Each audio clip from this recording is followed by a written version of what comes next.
સુરત જિલ્લા કલેક્ટરની અધ્યક્ષતામાં જિલ્લા સંકલનની બેઠક મળી। પૂર્વના એમએલએ અરવિંદ રાણાએ તોડ કરતા પત્રકારનું રજિસ્ટ્રેશન રદ કરવા રજૂઆત કરી। કહેવાતા પત્રકાર ધાક ધમકી આપી ખંડણી ઉઘરાવે છે, તો ઉધના એમએલએ મનુ પટેલે આંતરિક રસ્તા બનાવવા રજૂઆત કરી, તો મેયર દક્ષેશ માવાણીએ કતારગામ સિંગણપોર તાપી નદી કિનારે પારા પર ગેરકાયદેસર ઝૂંપડાના દબાણો દૂર કરવા રજૂઆત કરી। રાઇટ ટુ ઇન્ફોર્મેશન એક્ટ કેન્દ્રનો કાયદો સામાન્ય લોકોને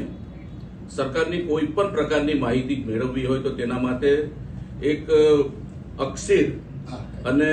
રામબાણ એક ઇલાજ જેવું હતું કે કોઈ પણ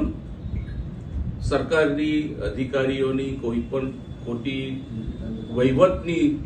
કોઈ તકલીફ હોય તો તેના માટે પણ આ આરટીઆઈ એક્ટ હેઠળ માહિતી મેળવવાનો સામાન્ય નાગરિકને અધિકાર છે। પરંતુ આ આરટીઆઈની આડમાં કેટલાક બની બેઠેલા પત્રકારો કે એવા પત્રકારો કે જે પત્રકારત્વના જે વિશ્વાસ છે એ વિશ્વાસને કલંકિત કરનારાઓ કેટલાક એવા તત્વો છેલ્લા 2 મહિનાથી મારી લડત ચાલુ છે। એમાં સુરત શહેરમાં પોતાનું મકાન ઘરનું ઘર બનાવતા હોય, પ્લાન મંજૂર હોય અને કેટલાક કિસ્સાની અંદર કેટલાક મકાનો રિપેર કામ કરતા હોય, કેટલું રિનોવેશન કરતા હોય, તો આ અંગેની માહિતી આરટીઆઈ દ્વારા માંગીને એના મકાનના ફોટાઓ પાડીને કેટલાક કહેવાતા પત્રકારો રીતસર ખંડણી ઉઘરાવતા હતા। લોકોના ભ્રષ્ટાચાર કરીને, લોકોની પર દબાણ લાવીને, સાથે સાથે અધિકારીઓની પર દબાણ લાવીને મિલકતો તોડી પાડવાની ધમકી આપીને ખંડણી ઉઘરાવતા હતા। આની ફરિયાદ મેં પોલીસ કમિશનરશ્રીને કરી હતી અને પોલીસ કમિશનરશ્રીએ કેટલાક આવા જે તત્વો છે એ તત્વોની ઉપર કાયદેસરની કાર્યવાહી કરી છે। આજ દિન સુધીમાં સુરત શહેરની અંદર લગભગ 77 જેટલા અરજદારોએ આ અંગે અરજી કરી છે અને લગભગ 46 જેટલા આવા કહેવાતા પત્રકારો જે છે એ પત્રકારોની ઉપર એફઆઈઆર થઈ છે। ગઈકાલે કલેક્ટર કચેરીમાં કલેક્ટરશ્રીની અધ્યક્ષતામાં જે સંકલન સમિતિ હતી એ સંકલન સમિતિમાં મેં રજૂઆત કરી હતી કે આ 46 જેટલા જે પત્રકારો છે, કહેવાતા પત્રકારો છે જેની ઉપર એફઆઈઆર દાખલ થઈ છે, તે તમામ લોકોના જે કંઈક ન્યૂઝપેપરો છે એ ન્યૂઝપેપરોની પર પાબંદી લગાવવી જોઈએ,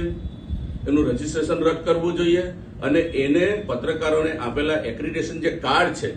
એ કાર્ડ પણ જપ્ત કરવા જોઈએ। અને એવી રજૂઆતના આધારે આ પત્ર મેં પહેલેથી લખેલો હતો અને મારી રજૂઆતના આધારે કલેક્ટરશ્રીએ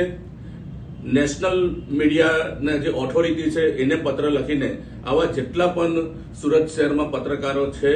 જે પત્રકારત્વની આડમાં પોતાના પેપરોમાં લોકોના ફોટા પાડીને, લોકોના મિલકતોના ફોટા પાડીને જે ખંડણી ઉઘરાવતા હતા તેવા લોકોના તમામના આ ન્યૂઝપેપરો કેન્સલ કરવા માટેની દરખાસ્ત એ માન્ય કલેક્ટરશ્રીએ કરી છે। મારે નમ્ર વિનંતી છે દરેક સુરત શહેર અને રાજ્યના તમામ નાગરિકોને કે જે લોકો આવા તત્વોનો ભોગ બનેલા છે, આજે પોલીસ ખુલ્લા દિલે લોકોને આ રીતે આશ્વસ્ત કરી રહી છે અને જે કંઈક આવા તત્વો છે એ તત્વોને ઝેર કરવા માટે પોલીસ તંત્ર જ્યારે તૈયાર છે ત્યારે આપ શ્રીના ચેનલના માધ્યમથી મારે સૌ સુરતવાસીઓ અને ગુજરાતવાસીઓને મારે નમ્ર વિનંતી છે કે જે લોકોને આનો ત્રાસનો ભોગ બનવું પડેલું છે એવા લોકો પોલીસને ફરિયાદ કરે। પોલીસ અત્યારે આખા રાજ્યની અંદર સતર્ક છે અને આવા તત્વોની ઉપર પગલાં લેવા માટે પોલીસ તંત્ર, ગુજરાત સરકાર સતર્ક છે। તો આવું જે આરટીઆઈની આડમાં જે લોકો આવા કૃત્ય કરી રહ્યા છે તે લોકો કેટલાક તો જેલના સળિયા પાછળ છે અને કેટલાક લોકોના આ રીતે લાયસન્સો રદ થવાથી ભવિષ્યમાં આવો ઉપદ્રવ નહીં થાય તેના માટેની એક ચૂંટાયેલા પ્રતિનિધિ તરીકે જ્યારે રજૂઆતો આવતી હતી અને રજૂઆતની યોગ્ય જગ્યાએ સંકલન સમિતિમાં આ રજૂઆતના આધારે જે કંઈક પરિસ્થિતિ ઊભી થઈ છે એ પરિસ્થિતિમાં લોકો આજે આશ્વસ્ત છે। આભાર।